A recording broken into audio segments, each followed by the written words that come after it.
ফিলিস্তিনের গাজা উপত্যকার সংকট নিরসনে মার্কিন প্রেসিডেন্ট ডোনাল্ড ট্রাম্প প্রস্তাবিত ২০ দফা পরিকল্পনার প্রতি সমর্থন জানিয়েছে জাতিসংঘ নিরাপত্তা পরিষদ। পরিকল্পনার ভিত্তিতে আন্তর্জাতিক স্থিতিশীলতা বাহিনী আইএসএফ গঠনের লক্ষ্যে যুক্তরাষ্ট্র উত্থাপিত খসড়া প্রস্তাব মঙ্গলবার নিরাপত্তা পরিষদে পাশ হয়। ব্রিটিশ সংবাদ মাধ্যম বিবিসির প্রতিবেদনে বলা হয়েছে, নিরাপত্তা পরিষদের ১৫ সদস্যের মধ্যে ১৩টি দেশ এই খসড়া প্রস্তাবের পক্ষে ভোট দেয়। কোনো দেশ বিরোধিতা না করলেও রাশিয়া ও চীন ভোটদানে বিরত থাকে।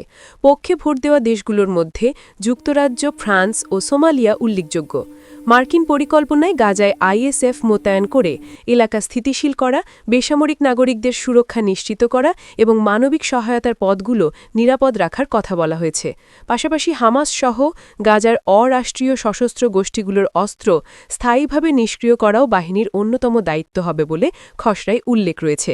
এছাড়া মিশর ও ইসরায়েলের সঙ্গে সমন্বয় রেখে আইএসএফ কার্যক্রম পরিচালনা করবে। এই পরিকল্পনার অংশ হিসেবে গাজায় নতুন করে প্রশিক্ষিত একটি ফিলিস্তিনি পুলিশ বাহিনী গঠনেরও কথা বলা হয়েছে, যা এতদিন হামাস নিয়ন্ত্রিত পুলিশ কাঠামোর বাইরে হবে। তবে হামাস যুক্তরাষ্ট্র সমর্থিত এই প্রস্তাব সরাসরি প্রত্যাখ্যান করেছে। সংগঠনটির বক্তব্য, ট্রাম্পের পরিকল্পনা ফিলিস্তিনিদের ন্যায্য অধিকার নিশ্চিত করে না এবং গাজার ওপর আন্তর্জাতিক অভিভাবকত্ব চাপিয়ে দিতে চায়। টেলিগ্রামে দেওয়া বিবৃতিতে হামাস জানায়, আন্তর্জাতিক বাহিনীকে প্রতিরোধ গোষ্ঠীগুলোর নিরস্ত্রীকরণের দায়িত্ব দিলে তারা আর নিরপেক্ষ থাকতে পারবে না। জাতিসংঘে যুক্তরাষ্ট্রের রাষ্ট্রদূত মাইক ওয়াল্জ বলেন, আইএসএফের মূল লক্ষ্য হবে গাজাকে সামরিকীকরণ মুক্ত করা, সন্ত্রাসী কাঠামো ধ্বংস করা, অস্ত্র অপসারণ এবং সাধারণ মানুষের নিরাপত্তা নিশ্চিত করা। ধন্যবাদ জানিয়ে শেষ করছি।